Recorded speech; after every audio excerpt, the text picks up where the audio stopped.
Jaime stood in his tent and began to remove his armor. The fighting was done, and the rebellion had been quashed. Why the Ironborn had thought they could match the combined forces of most of the Seven Kingdoms was a mystery to him. Did they really think that Robert's rule was that fragile?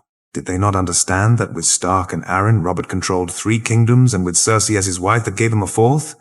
Even if the Reach didn't join in, which they had, that alone was surely too many for a pile of rocks to handle. His father may have held back during Robert's rebellion, but he'd never hold back with his blood on the throne. Then just to poke the lion even more, they decided it was a good idea to attack Lannisport.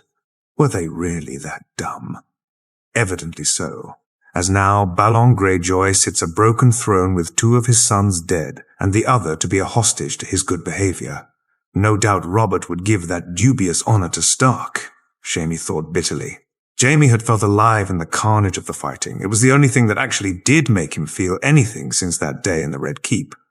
He had failed his prince that day, and no matter what he did since, that failure always kept coming back to him.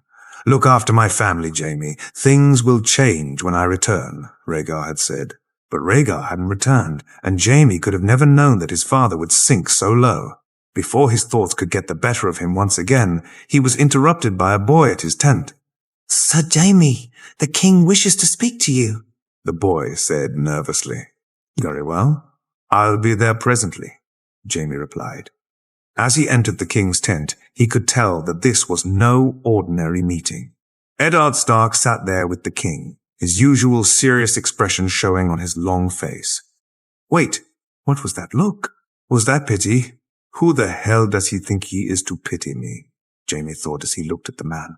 His anger threatened to rise, but before he could say anything, the king spoke very quietly and very unlike the jovial or even the angry Robert that he was used to.